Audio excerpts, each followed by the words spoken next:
Voilà, je suis très content de me retrouver encore parmi vous, les ambassadeurs dans le monde entier. Et parce que, bon, c'est notre objectif, ça a été de mettre ensemble des gens qui veulent se battre. Parce que la vie, elle est un combat. Mais lorsque vous regardez les combats entre Joe Biden et Trump, bon, d'ailleurs, les deux, ce sont des vrais guerriers. Vous voyez qu'ils se battent, qu'ils se battent. La question que vous devriez vous poser, est-ce que je suis prêt à me battre comme le vieux Trump?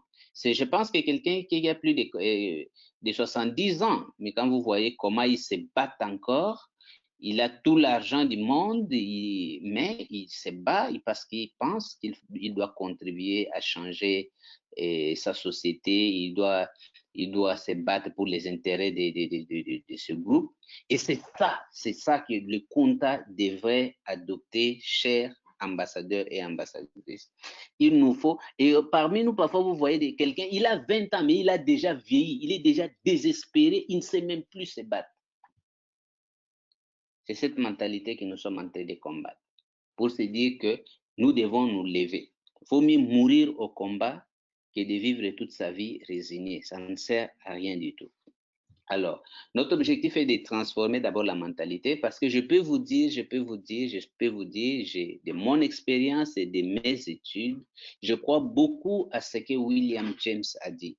L'homme peut changer sa vie en changeant sa façon de penser. Ça veut dire que vous ne pouvez pas devenir riche, vous ne pouvez pas réussir si vous ne changez pas d'abord ce qu'il y a en vous, vos attitudes, vos convictions, votre perception du monde, qu'est-ce que je peux encore dire, vos croyances. Donc, disons bref, votre mentalité. Et je suis sûr que s'il y avait quelque chose qui me maintenait dans la pauvreté, c'était la mentalité de pauvreté. Et ça ne sert à rien de se lancer à toutes sortes d'initiatives si vous ne commencez pas par faire ce travail-là, et ça devait être dans votre stratégie de base. Le succès, c'est un système. Le travail doit commencer à l'intérieur de vous et ça doit se poursuivre à l'extérieur de vous. Alors, il y a une mentalité comme qui est un logiciel qu'on a déjà installé en nous. C'est ça qui vous met en position de perdant. Mais dans cette vision, on essaie de vous remettre dans l'attitude de Kunta, dans l'attitude de quelqu'un qui doit se battre. Alors, je vais rapidement d'abord récapituler la philosophie de la chef de ma mère que nous voyons ici. Parce que je sais qu'il y a des gens qui ont lu les livres, mais je ne suis pas sûr qu'ils comprennent. Il y a des gens qui ont fait des formations, je ne suis pas sûr qu'ils comprennent. Mais je dois insister sur les points les plus importants parce que je sais que quand vous allez comprendre, vous serez préparé à travailler et à réussir. Et je commence par vous dire que moi, personnellement, je ne peux vraiment pas investir ou faire des affaires avec quelqu'un qui n'a pas la mentalité d'entrepreneur ou la mentalité d'investisseur ou la mentalité des riches. Parce que je sais que ça ne marchera pas. Je vais vous donner un exemple. Il y a quelques années, j'ai eu un copain qui a étudié aux États-Unis, qui était très bon en mécanique, ça veut dire il était électronicien et mécanicien. Et il y avait une grande opportunité, c'était l'opportunité de créer un garage moderne. Il est venu me voir. Vraiment, il était presque un génie dans ce domaine-là. Alors, il m'a dit qu'on devait faire un garage bon, moi, je devais financer. Et puis, lui devait s'occuper de la technique et tout.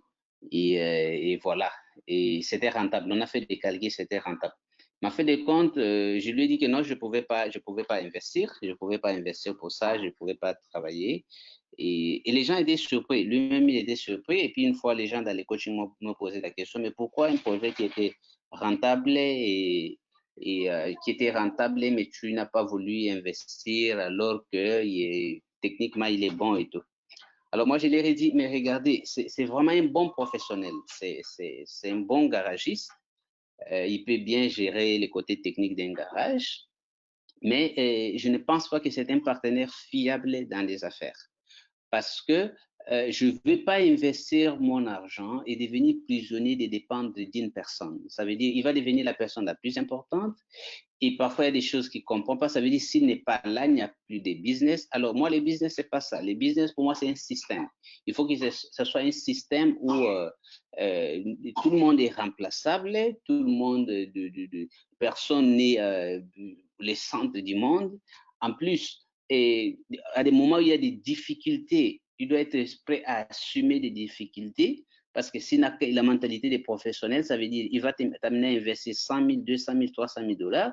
Et lorsque vous rencontrez la première difficulté, il n'a qu'à écrire sa démission et partir. Et tu te retrouves avec un business que tu es obligé maintenant d'aller chercher des professionnels parce que tu n'avais pas prévu, mais tout simplement parce que tu as été victime de la mentalité de quelqu'un qui n'a pas été préparé à affronter ces champs de difficultés. Alors, une autre chose, je voyais une fois avec mes services de comptabilité, dans un projet que j'avais engagé qui n'avait pas marché. Alors, j'ai donné l'ordre de payer donc mes fournisseurs ou mes partenaires. Ils étaient en train de payer mes partenaires, mais c'était vraiment des pertes. C'était des pertes énormes. Alors, alors celui-là, il y avait un comptable qui était un peu inquiet. Il me dit, mais chef, pourquoi tu payes tout cet argent? Tu ne devais pas payer et tout. Alors, j'ai ri. Je lui dis, mais c'est ça les business. Moi, je suis un homme d'affaires. Quand je commence une initiative, j'assume la responsabilité. Je lui ai posé la question. Si ces business que nous avions fait avaient donné les millions, à qui allaient appartenir les millions? N'est-ce pas à moi? Il dit oui, mais à toi. J'ai dit oui, mais quand tu commences un business, tu dois savoir que si le business rapporte, ça t'appartient, mais tu dois être aussi prêt à assumer les conséquences si ça ne marche pas. Alors qu'aujourd'hui, nous avons des gens qui peuvent dépenser 1000 euros à payer, je pense, une paire de chaussures. Donc, il a tué ses chèvres, il n'a pas d'inquiétude. Mais s'il investit 100 euros dans une affaire qui ne marche pas, il tombe malade pendant toute la vie, il reste blessé toute la vie. Alors, vous vous imaginez une personne comme ça, vous l'embarquez avec cette mentalité dans les investissements, mais vous allez les tuer des crises cardiaques. C'est pour ça que j'ai dit, les gens ont le pouvoir illimité en eux. Les gens peuvent faire ce que je fais, ils peuvent faire plus d'ailleurs, mais il y a une mentalité qui affaiblit les gens, qui enlève hein, dans l'homme le pouvoir d'agir, de transformer sa vie. Et si nous voulons changer notre vie, nous devons commencer par adopter cette mentalité qui nous rend forts. Alors, voici donc le résumé de la chef de ma mère, ce que vous devez retenir, parce que je sais qu'il y a des ambassadeurs qui ont lu et peut-être n'ont pas compris. La première leçon, d'ailleurs, j'aurais voulu vous poser la question, donnez-moi la première leçon de la chef de ma mère, mais moi-même, je vais vous les donner, et j'espère que vous êtes en train de noter, parce que ça doit être les 10 leçons que vous avez retenues de notre philosophie de la chef de ma mère. Première leçon, vous devez savoir que vous êtes responsable de votre richesse, de votre vie financière. N'attendez personne, ni le gouvernement, ni votre employeur, ni vos parents, ni vos prêtres, ni Dieu même, ni Satan, ni pasteur, ni oncle, ni parents. Première leçon de la chair. Je pense que vous avez noté, chers ambassadeurs. Vous êtes responsable de votre vie. Dites-vous, je suis responsable aujourd'hui. Si dans 10 ans, je me retrouve dans une vie de précarité, c'est moi qui suis responsable. Ne commence pas à chercher le gouvernement. Ne commence pas à chercher des sorciers du village. Ne commence pas à chercher Non, dis, je suis responsable. Je suis responsable. Pourquoi vous avez besoin d'assumer la responsabilité? C'est parce que c'est agréable, hein, c'est agréable de dire, bon, quelqu'un va s'occuper de mes sales personnes. C'est agréable. L'homme aurait souhaité que la vie lui soit donnée, comme la manne qui tombe du ciel. Hein, ce que le gouvernement distribue à chaque citoyen 1 million de dollars, alors tout le monde est millionnaire et tout. On aurait souhaité que ça soit comme ça. Mais ce n'est pas ça la vie. Ce n'est pas ça la vie. Ça, je vous l'ai dit. Aucun gouvernement n'est capable de faire pour vous ce que vous devez faire. Mais les discours politiques, si vous n'êtes pas attentif, va vous faire croire que le gouvernement fera pour vous. D'ailleurs, le gouvernement, vous voyez partout, il s'occupe des plus démunis. Et si dans votre pays, il y a encore des aveugles, il y a encore des infirmes, il y a encore voilà, un petit contact qui me dérange.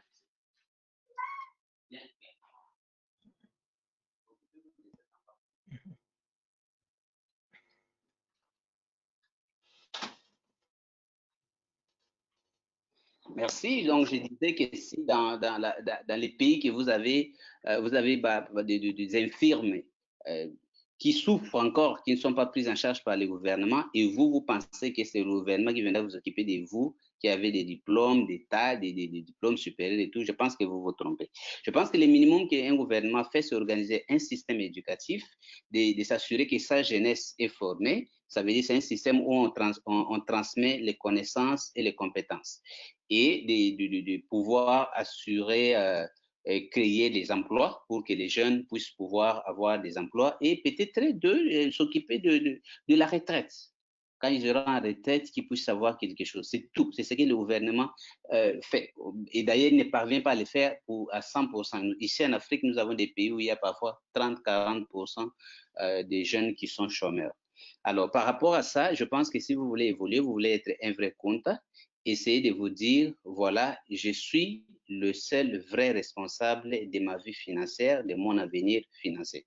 Personne ne mange à ma place, euh, alors personne ne devait réussir à ma place, personne ne pourra faire à ma place certaines choses que je devais faire si je devais être au-dessus de la moyenne.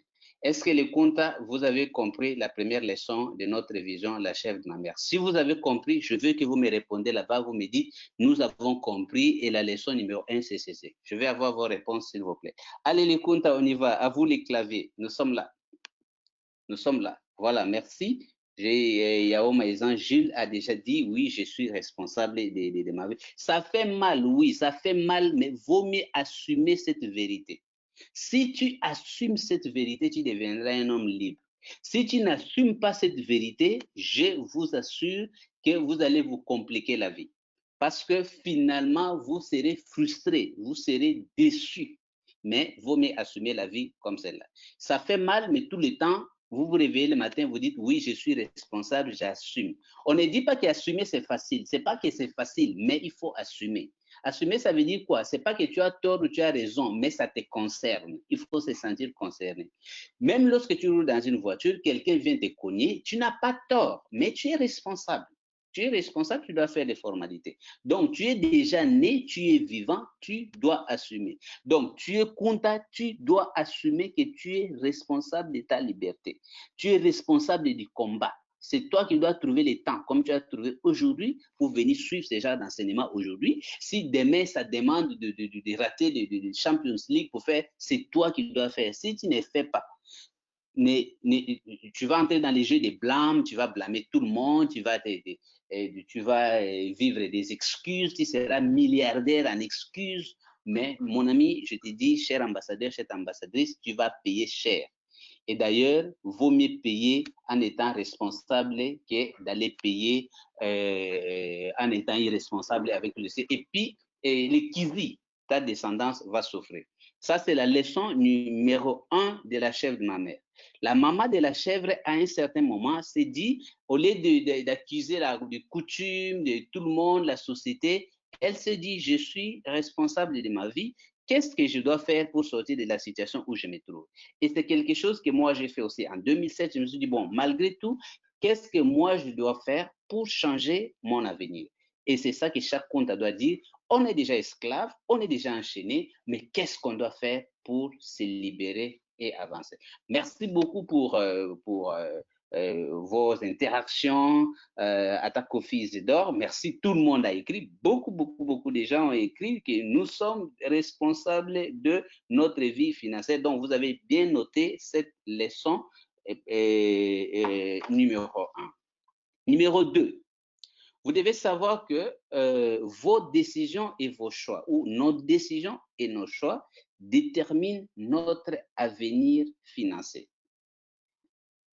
Ça veut dire, si ce que vous voulez, c'est l'argent, si ce que vous voulez, c'est la liberté financière, vous devez savoir que cela est lié à des décisions et des choix que vous faites aujourd'hui.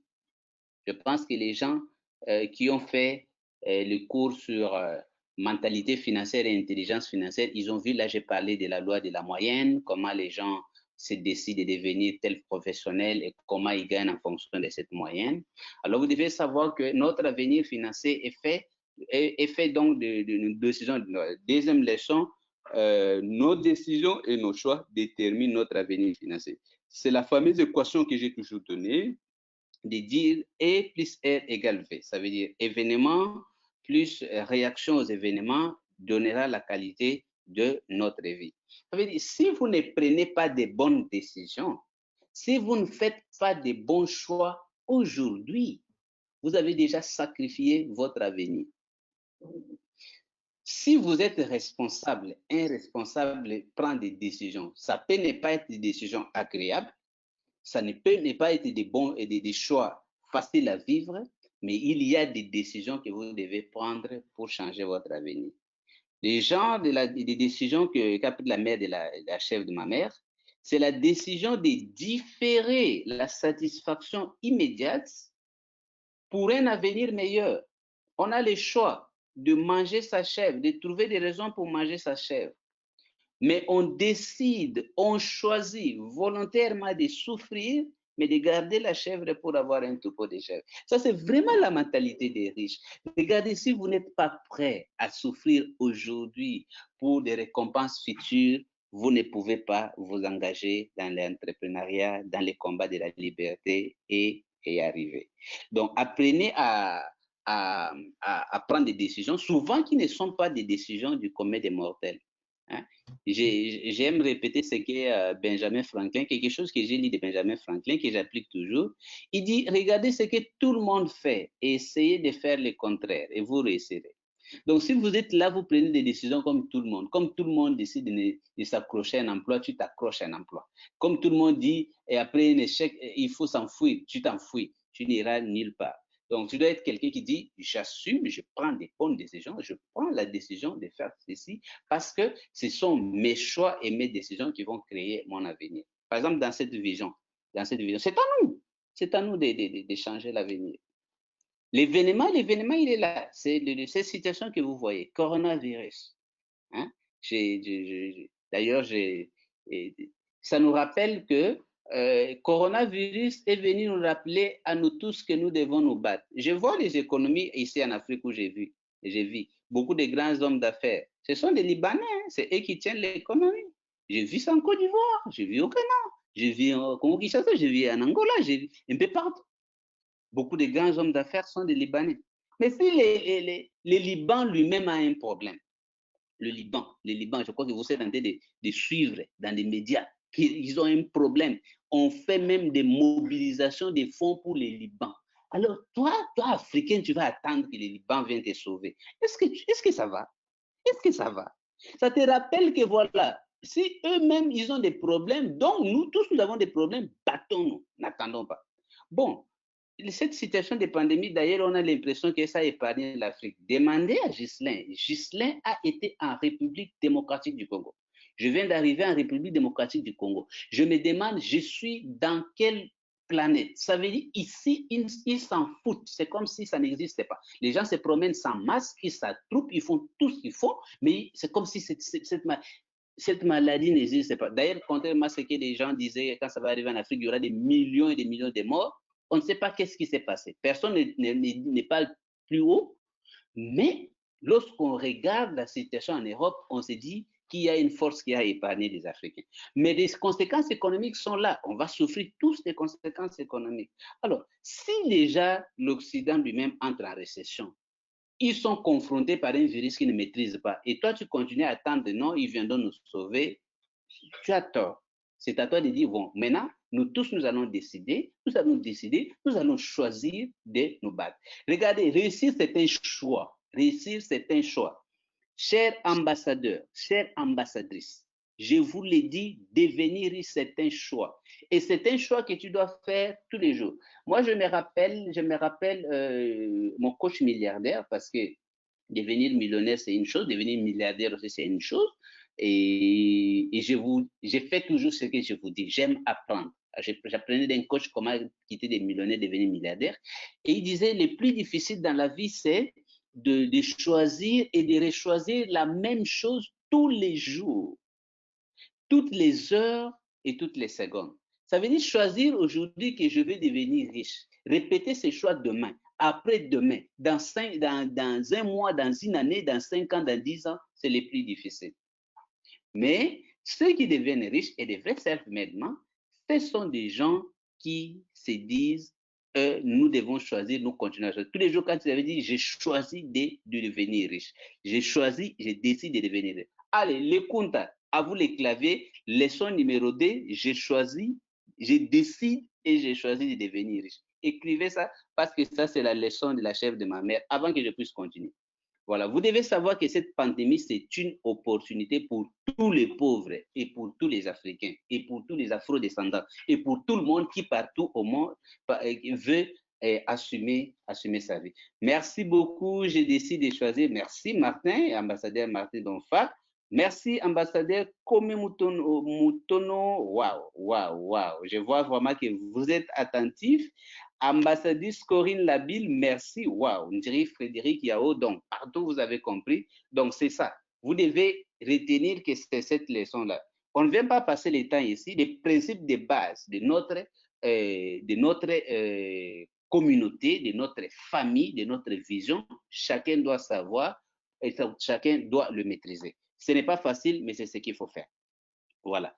Alors, leçon au principe numéro 3.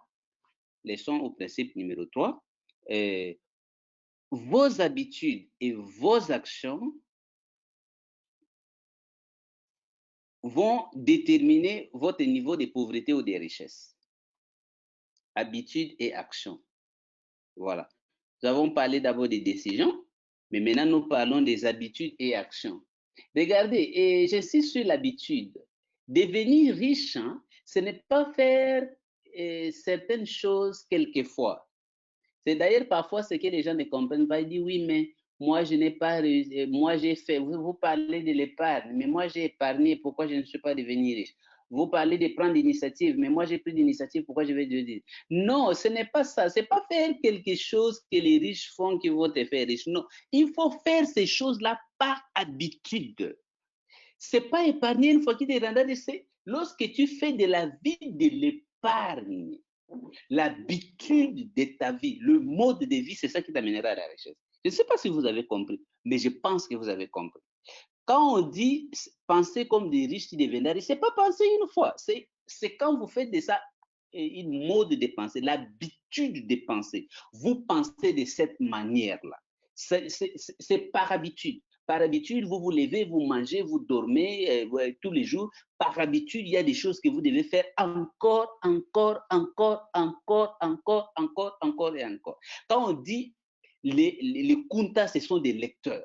On est libre maintenant, on doit lire. Ce n'est pas lire une fois. C'est vous devez être quelqu'un qui lit tous les jours, chaque semaine, chaque mois, chaque année, chaque décennie. C'est ça, faire quelque chose par habitude.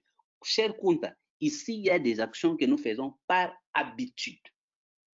Il faut que ça devienne dans tes habitudes. Ces actions-là, tu dois les faire par habitude. Alors, si par habitude, par exemple, tu dépenses tout ce que tu gagnes, ou tu dépenses plus que ce que tu gagnes, tu vas voir que cette habitude va te placer dans l'escalier qu'on appelle les pauvres chroniques.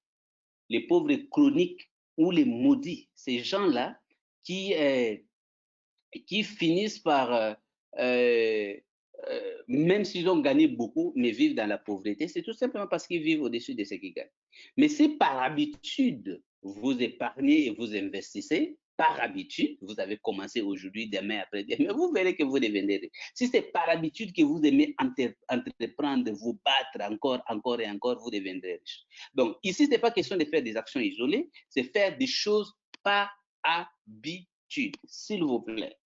Ambassadeur Jacqueline Paville, je cite des noms des ambassadeurs au hasard, vous êtes nombreux, vous êtes connectés, vous êtes nombreux, mais je cite pour vous dire que je suis là avec vous. Vous devez comprendre que vous devez faire des choses par habitude. Voilà. Et il y a certaines habitudes qui sont les habitudes des riches que vous devez adopter, que nous devons utiliser dans cette vision. On l'utilise maintenant en 2020, 2021, 2025, 2030, 2040. On va léguer ça à nos enfants. On doit faire ces choses-là par habitude. Tu penses comme les riches par habitude. Tu assumes la responsabilité par habitude. Donc, c'est par habitude que chaque fois qu'il faut assumer la responsabilité, tu assumes. Chaque fois qu'il faut prendre des bonnes décisions, tu prends. Chaque fois qu'il faut faire une chose, tu fais.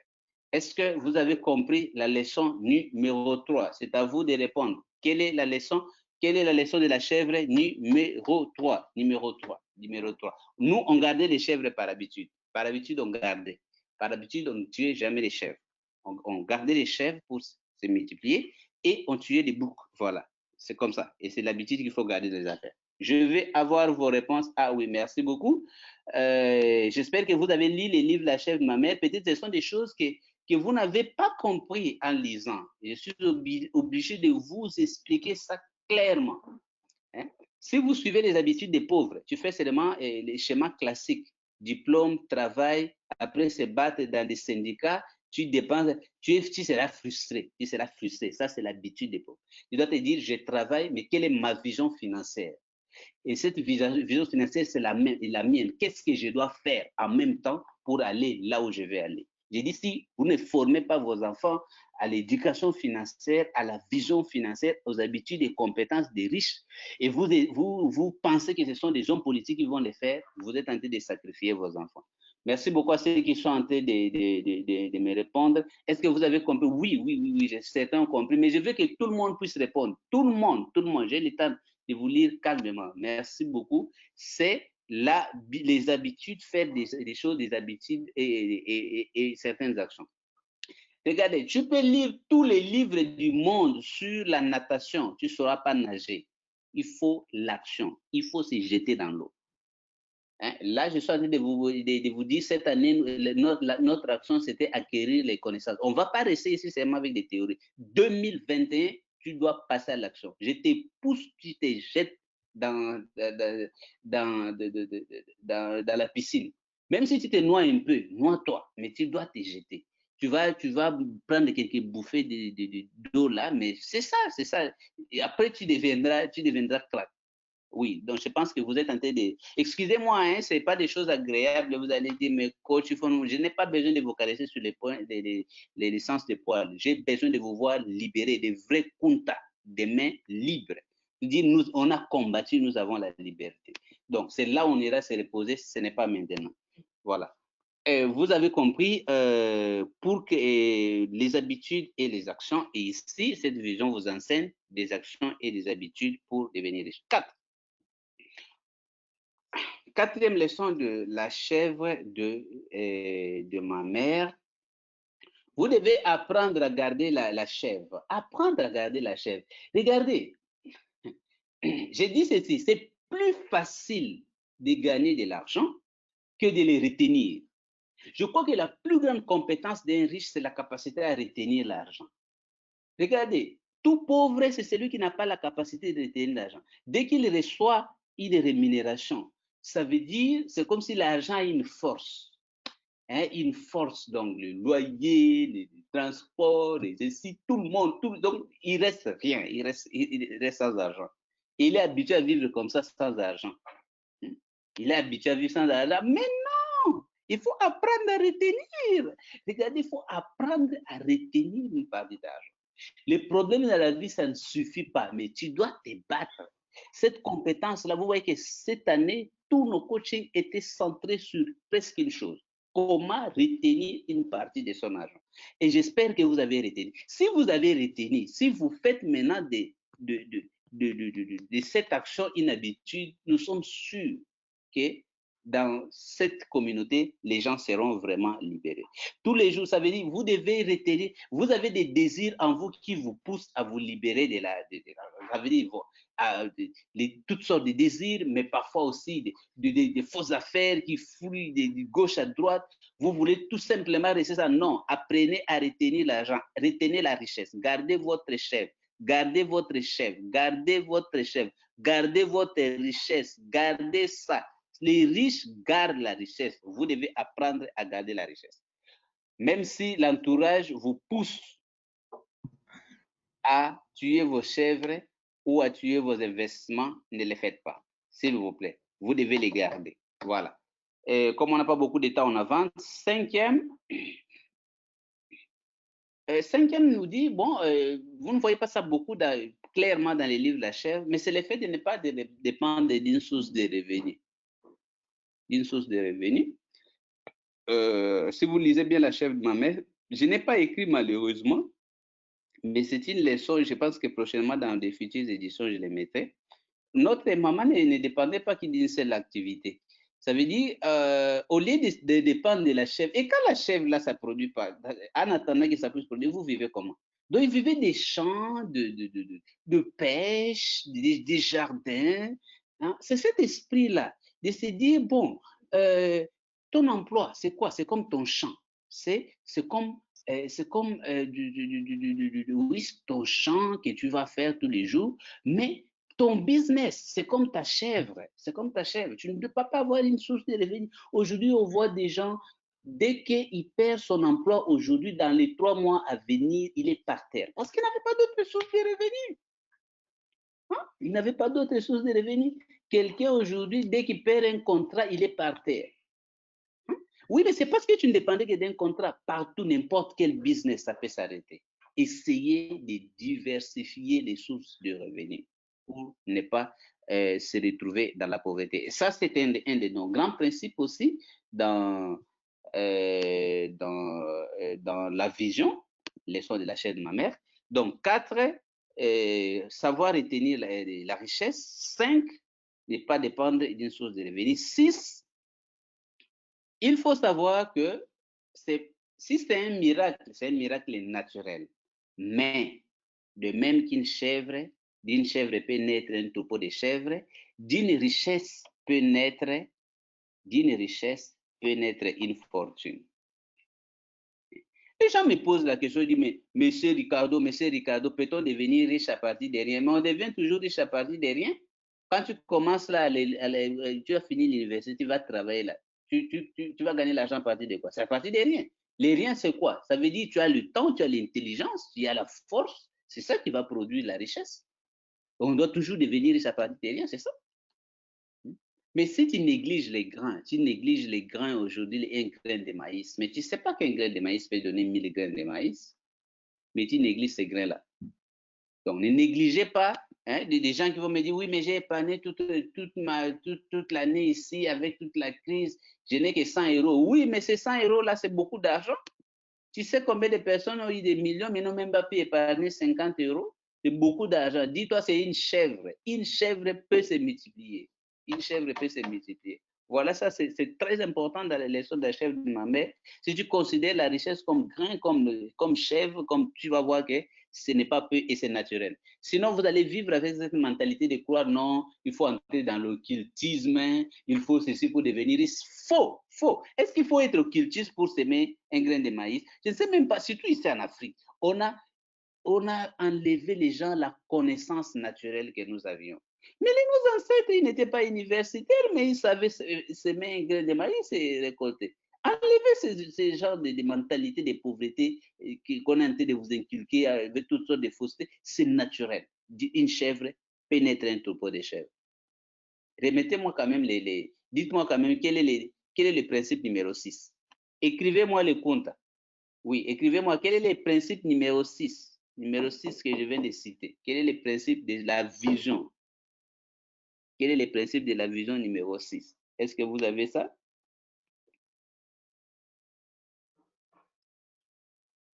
Oui, certains commencent déjà. Ah oui, je vois une personne. Oui, les autres. Oui, dites-moi si vous n'avez pas entendu poser des questions. Mais je vais savoir si vous avez retenu le principe numéro 6. Ah, merci, merci, ambassadeur ou ambassadrice Afidou Waka. D'une chèvre peut naître un troupeau de chèvres. Ah, voilà, merci beaucoup, les ambassadeurs, vous comprenez. D'une chèvre peut naître un troupeau de chèvres. De vos petits épargnes-là, bien investis, peuvent naître des futures richesses dont nous cherchons. Merci, d'une chèvre peut naître un troupeau de chèvres. Tout le monde est entré de... oui, commencer derrière, nous commençons avec notre force. Et quand nous gagnons quelque chose, ça devient une chèvre. Et de cette chèvre-là peut naître un troupeau de chèvres. 7. Merci beaucoup à vous qui avez répondu. 7. Bon, vous devez apprendre à protéger votre richesse contre les pertes. Protéger les richesses contre les pertes. Protéger les richesses contre les pertes. Vous savez, maintenant que vous venez dans cette vision, vous parlez de l'épargne, vous parlez de l'investissement, devenir riche. Tout le monde autour de vous se moque de vous. Certains disent même, ah, faites d'abord, quand vous devenez riche, nous aussi, on va venir. Est-ce qu'on ne vous a pas donné des réponses comme ça?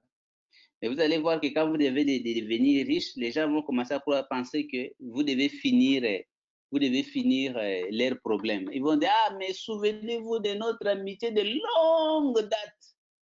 Bon, en fin de compte, pour que toi, tu puisses payer les loyers pour lui. Mais qui a dit, c'est pas responsable. C'est pas responsable. Je vais vous raconter l'histoire que j'ai lue dans L'homme le plus riche de Babylone. Comme c'est l'un des livres de référence sur l'éducation financière, vous devez retenir cette histoire-là. Dans la vie, si vous voulez aider quelqu'un, il faut l'aider de manière que son problème ne devienne pas ton problème. S'il vous plaît.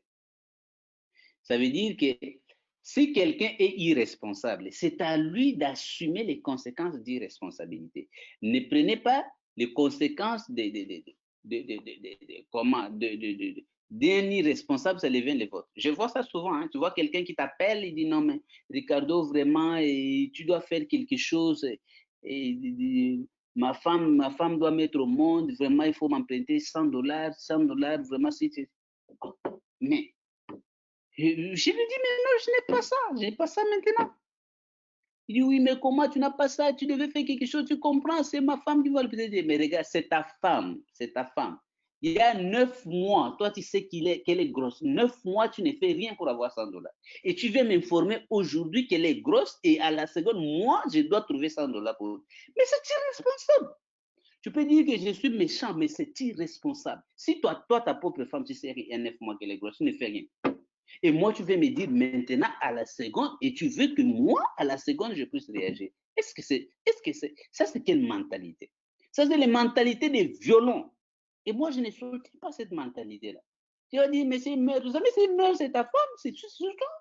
Moi, je n'aurai aucun problème de remords.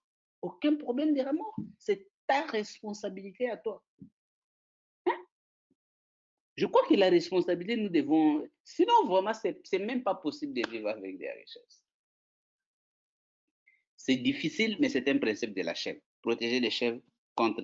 Parce que je sais que quand les cousins ont fini de manger leurs troupeaux, ils essaient de revenir vers ma mère pour qu'ils les soutiennent. Mais non, c'est pas normal. C'est pas normal. Voilà. 8. L'intelligence professionnelle ne suffit pas pour devenir riche. Il faut aussi acquérir l'intelligence financière. S'il vous plaît, nous tous, nous avons été à l'université et nous tous, nous sommes bons dans notre domaine respectif. Mais ce n'est pas suffisant pour devenir riche. Vous devez aller au-delà de cela, apprendre ce qu'on n'apprend pas à l'école, apprendre l'intelligence financière. Je crois que même nos ancêtres avaient cette intelligence financière de base. Tous ces principes de savoir que vous êtes responsable, vous devez faire ceci, vous devez vous battre, vous devez prendre les risques, des décisions, des habitudes, apprendre. Ça, il faut apprendre vous-même. Acquérir l'intelligence des richesses, comprendre des investissements, des business, des principes de vie, tout ça, c'est tous les jours. Et la meilleure manière d'apprendre ça, de l'apprendre comme autodidacte. Cette vision est en train de vous donner des bases, mais vous devez toute sa vie, toute votre vie, vous battre pour cela. Je vois beaucoup de gens ont fait des commentaires pour la protection des chèvres, mais il faut protéger les chèvres à tout prix. Voilà. Alors, nous avançons. Principe numéro 9. Devenir riche dépend beaucoup de vos capacités. Ça veut dire que vous devez grandir comme personne. Hein? Vous devez grandir comme personne. C'est l'exemple que j'ai donné ici.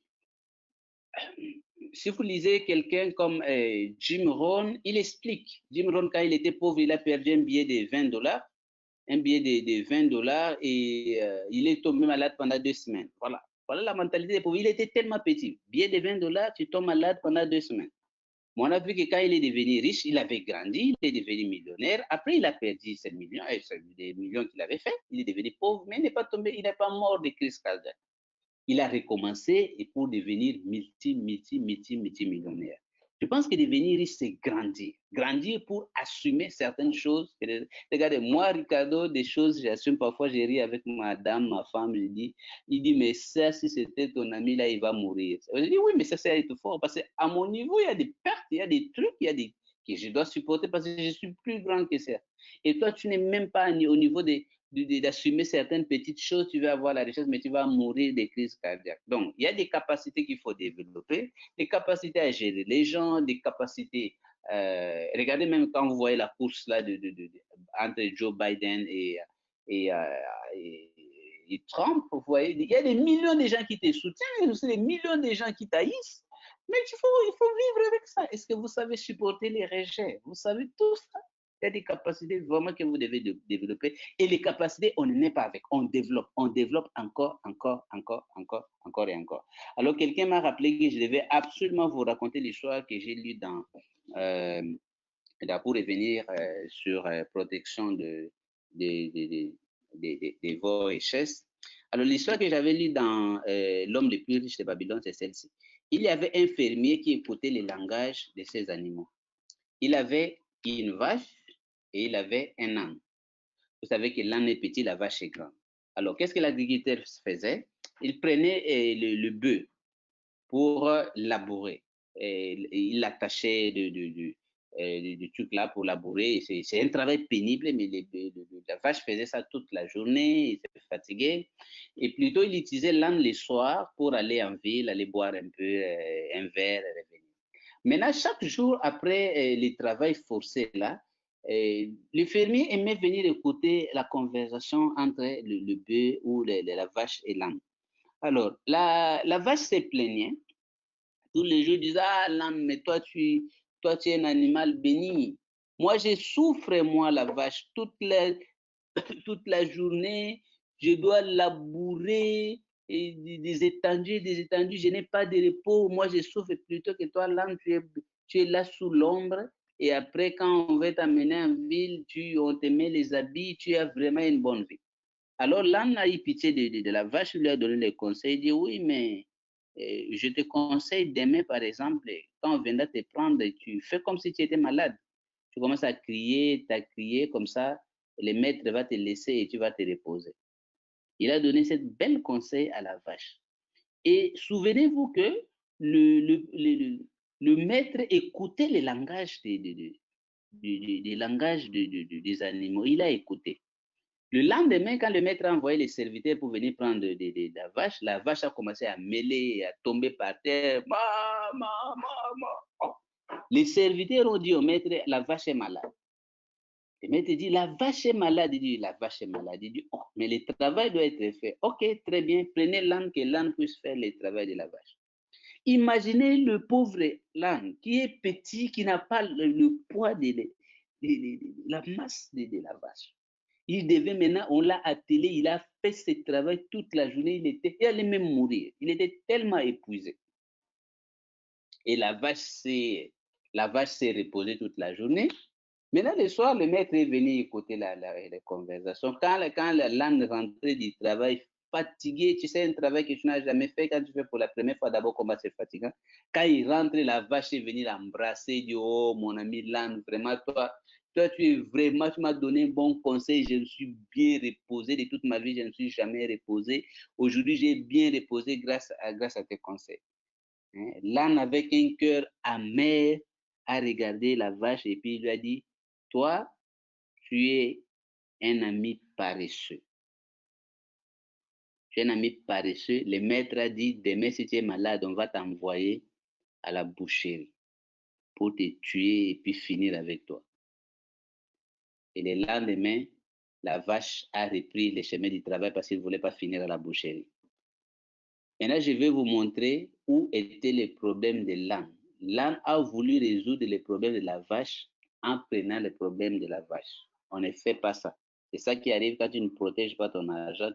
Tu vas prendre les conséquences des irresponsables qui n'ont pas le temps d'agir pour leur propre vie.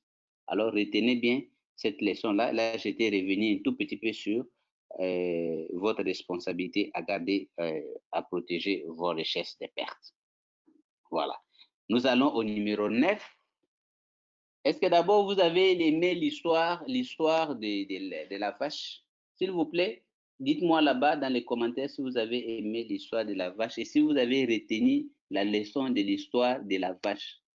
Hein? Hmm? Vous êtes là en Europe, vous ne dormez pas pour des irresponsables qui... Non, ça je ne dis pas aujourd'hui. Ça sera prochainement. Mais s'il vous plaît, retenez bien cette leçon-là. Il y a des choses pour lesquelles les gens doivent assumer les conséquences eux-mêmes. Parce que c'est comme ça. Voilà. Ne devenez pas ne faites pas l'erreur des langues. Merci beaucoup pour... voilà, nous allons au numéro 9. Devenir riche, non, 9, on a déjà dit. Numéro 10, le meilleur investissement, c'est d'abord ce que vous faites en vous-même. Et c'est vous devez investir en vous-même. Un self-made man. Self-made woman. C'est constamment l'investissement en lui-même. Apprenez, développez votre intérieur encore et encore et encore. C'est moi qui vous l'ai dit. C'est plus important que les business extérieurs. Je vois les gens se lancer dans toutes sortes de business. À l'intérieur, ils n'ont rien. C'est l'environnement intérieur qui devient l'extérieur. Vous avez vu ça dans une formation que je donne sur les lois intérieures des richesses. Si vous avez eu l'opportunité de lire ces lois intérieures, s'il vous plaît, c'est très, très, très important. Donc, le meilleur investissement, c'est que vous faites en vous-même. Vous devez avancer encore et encore. Ce n'est pas parce que tu as regardé quelques vidéos par-ci, par-là que tu vas t'arrêter. Tu crois que c'est suffisant pour devenir riche. C'est tout un programme de vie. Tu as commencé cette année, tu as fait. Fais l'année prochaine, encore et encore. Et tu verras que tu deviendras un homme fort, tu auras une attitude forte, tu sauras faire des choses que les communs des mortels ne peuvent pas faire. Voilà donc, chers ambassadeurs, le principe numéro 10. C'est tout cela que la chef de ma mère apprend dans une formule imagée. Mais c'est ça, si on te demande, mais qu'est-ce que vous apprenez là-bas, la philosophie de la chef de ma mère? Toi-même, tu commences. Le principe numéro 1 de la chef de ma mère, c'est la responsabilité personnelle. Donc, on est responsable de notre vie. Hein? On ne doit attendre personne. Nous créons notre avenir nous-mêmes. Principe numéro 2, de nos décisions et nos choix. C'est ça qui crée notre avenir. Principe numéro 3, nos habitudes et nos actions. Principe numéro 4, hein, pour créer un bon, il faut prendre soin de la chèvre. Principe numéro 5, il ne faut pas vivre d'une seule source de revenus. Principe numéro 6, ah oui, voilà, d'une chèvre peut naître un troupeau de chèvres. Principe numéro 7, je dois protéger ma richesse. Principe numéro 8, je dois aller au-delà de l'intelligence professionnelle. Principe numéro 9, devenir riche dépend de mes capacités. Je travaille pour développer mes principes numéro 10. Le meilleur investissement, c'est ce que j'ai fait de moi-même. Bon, voilà, j'ai résumé un tout petit peu. Alors, que chacun me dise quel est le principe qu'il a retenu pour la réunion d'aujourd'hui. Est-ce que cela a ajouté quelque chose de tout ce que vous avez déjà appris par la lecture par vous-même? Mais c'est toujours bon d'apprendre avec l'auteur lui-même parce qu'il y a parfois des choses qu'on ne comprend pas en lisant. Et là, je voulais renforcer un peu parce que je tiens l'humanité tout entière attend beaucoup des résultats que produiront les ambassadeurs et les ambassadrices. Ne vous sous-estimez pas. Et je vais me rassurer que vous êtes en train de comprendre ce qu'il faut faire. Vous devez payer ce prix-là pour pouvoir devenir riche. Ah, voilà, je vois l'ambassadeur Ouedraogo qui dit c'est le principe numéro 9 qui l'a intéressé beaucoup. Principe numéro 9, l'autre, beaucoup de gens aimaient les principes numéro 1, voilà. L'ambassadeur Clément qui nous dit je suis responsable, le projet doit protéger, voilà. Vous pouvez écrire tous ces principes, merci à vous. Écrivez tous ces principes et vivez-les dans votre vie d'affaires. Voilà. Nous allons vers la fin de l'année. Nous avons eu notre première année comme ambassadeur, nous avons grandi, nous avons appris et nous avons les défis de contribuer à relancer l'économie mondiale en 2021. Et ça ne doit pas absolument être seulement dans des théories. Commencez à vous préparer pour vous jeter dans la piscine en 2021. En 2021. Alors, préparez-vous vraiment. Je vais moi aussi vous proposer les opportunités, vous proposer des business que vous pouvez faire en 2021 parce que je sais que certains ont les désirs, ils peuvent faire tout ce qu'ils veulent, mais aujourd'hui, parfois seul, on ne fait rien.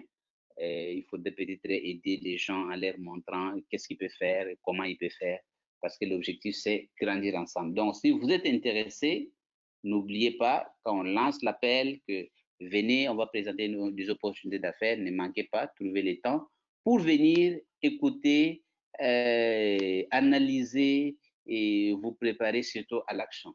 Les voyages de 1000 km commencent toujours par un premier pas et ce n'est pas les plus importants.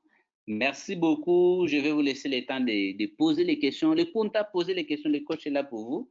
Posez quelques questions, s'il vous plaît. Donc, je vais remettre le micro à Ghislain. Si Ghislain est là, il va prendre des questions de Punta.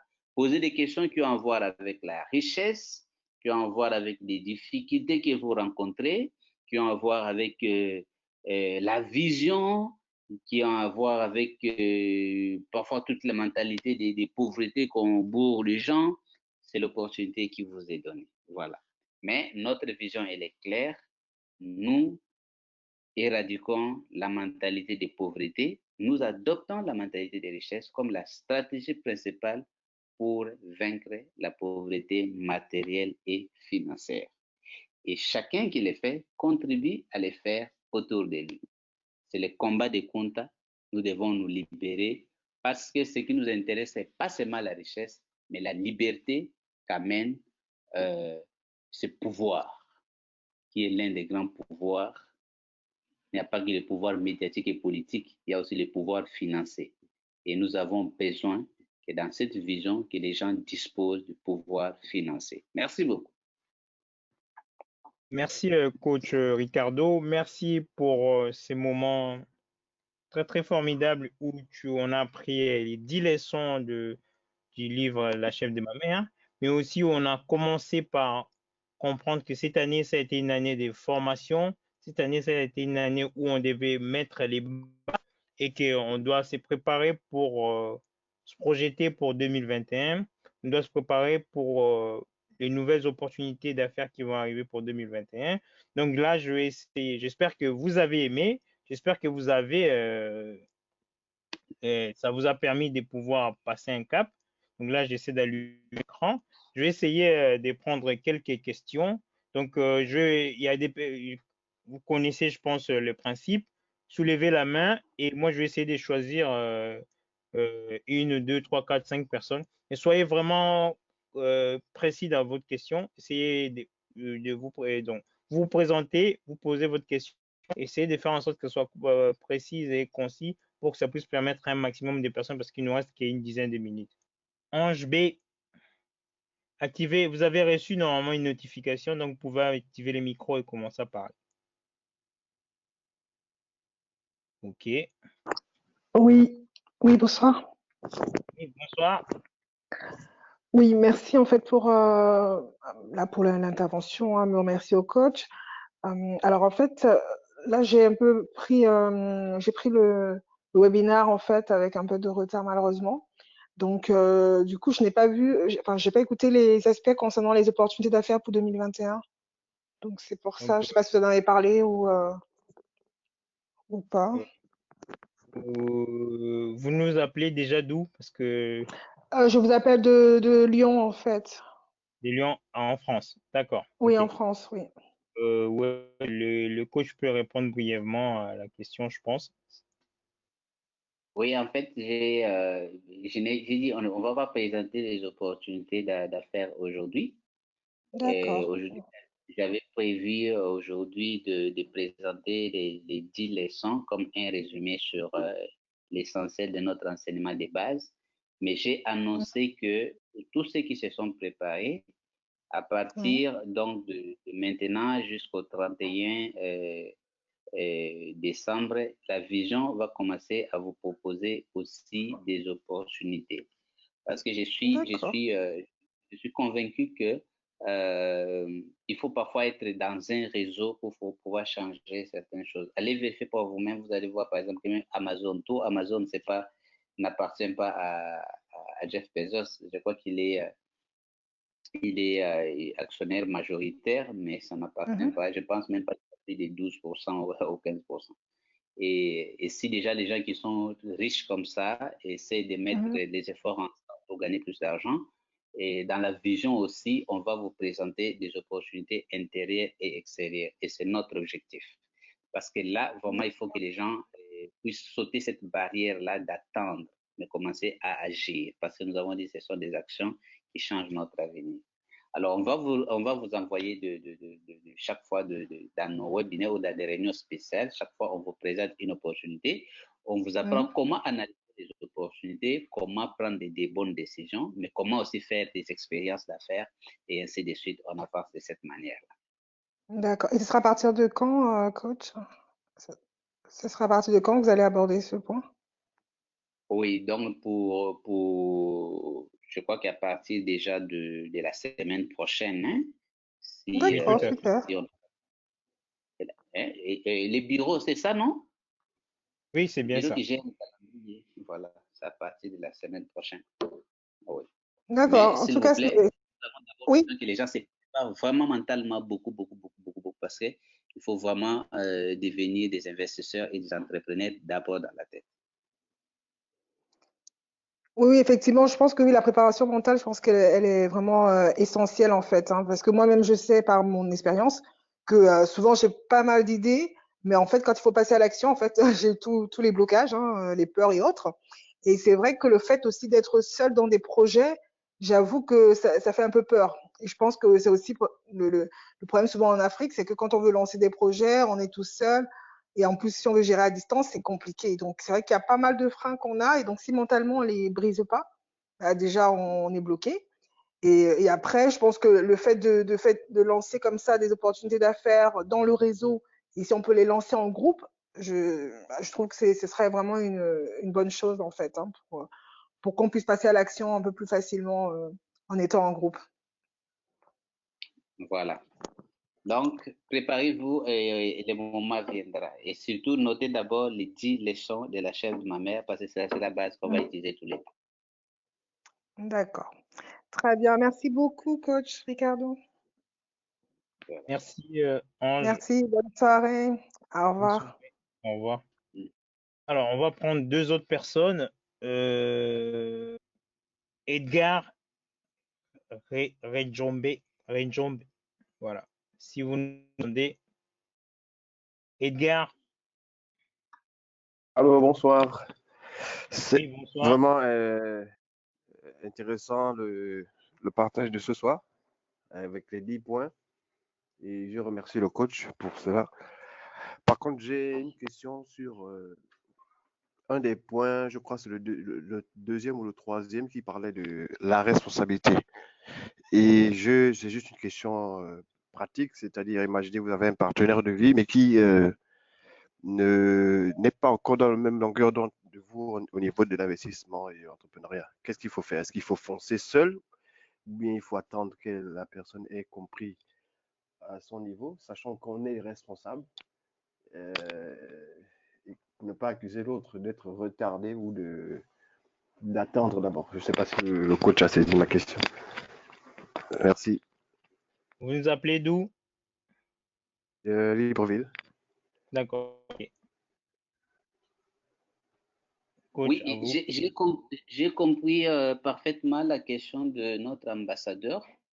Et c'est parce que c'est une question que j'ai toujours rencontrée dans beaucoup de formations et beaucoup de séminaires.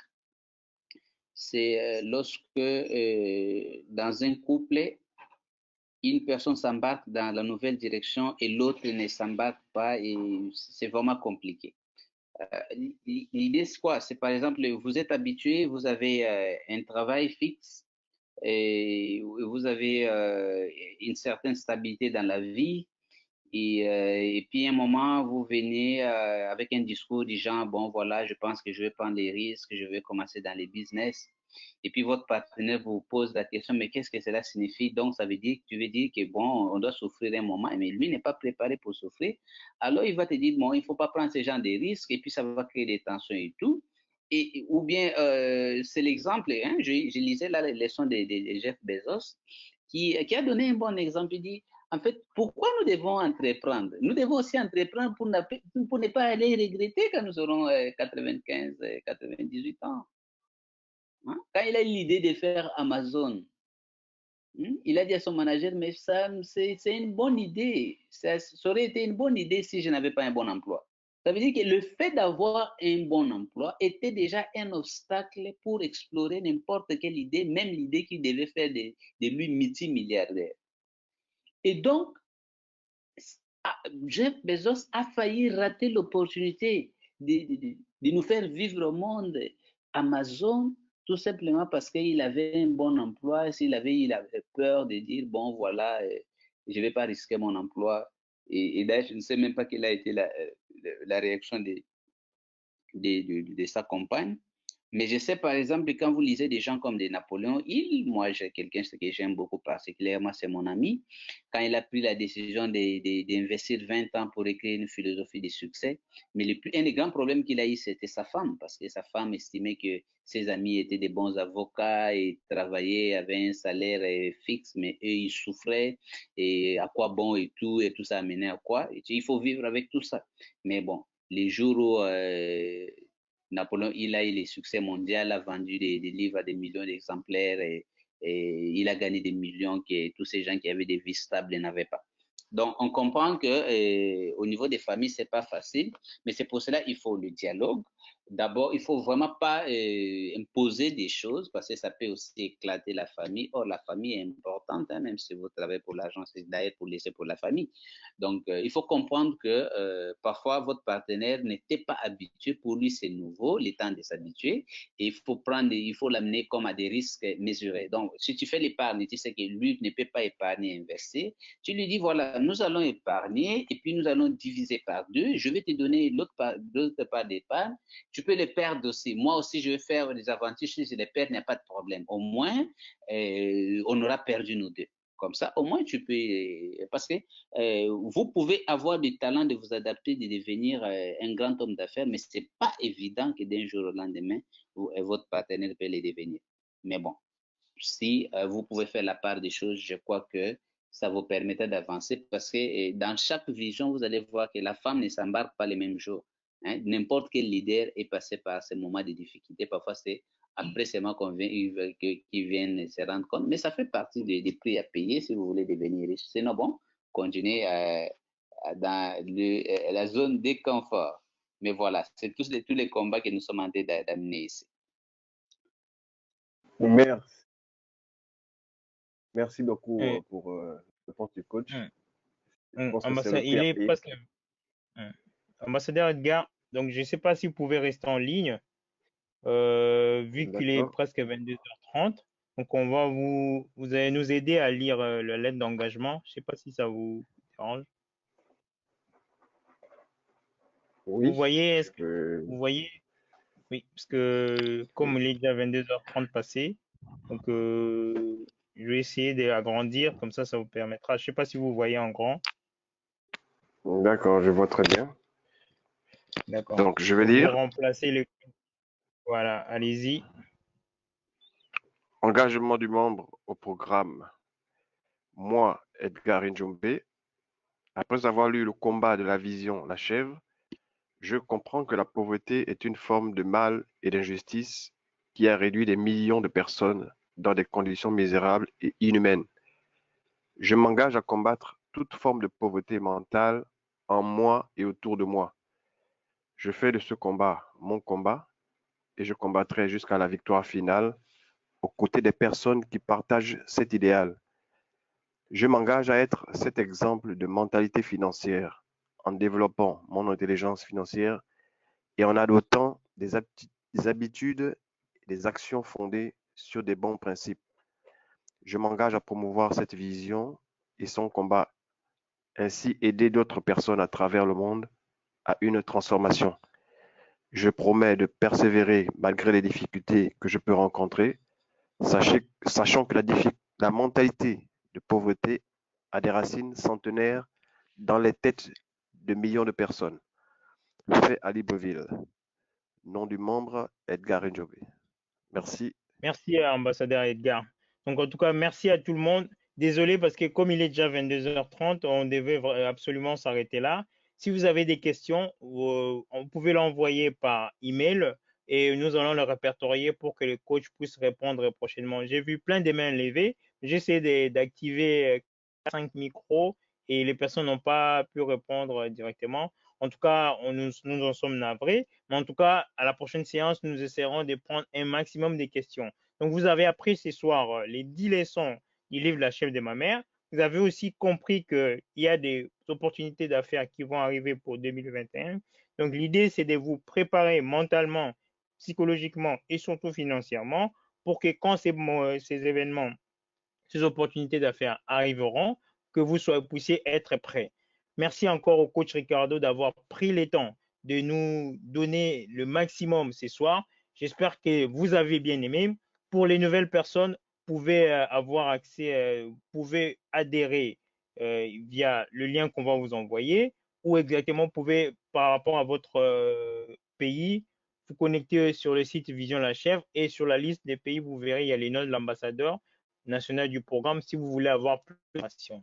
Merci à tous et à toutes d'avoir pris le temps de rester jusqu'à 22h30 passées et nous nous retrouvons la semaine prochaine. Entre-temps, continuez à vous fortifier, continuez à vous apprendre, continuez à prendre conscience de soi, continuez à lire les livres La chaîne de ma mère, à comprendre, à méditer les 10 leçons et je pense que ça va vous aider pour que cette année et les années qui arrivent puissent être une réussite pour vous. Nous sommes des Kunta. Nous allons nous battre pour notre intelligence, pour notre liberté financière. Et moi, j'y crois comme faire. Et j'espère que vous en faites tout. Merci encore à tous et à bientôt.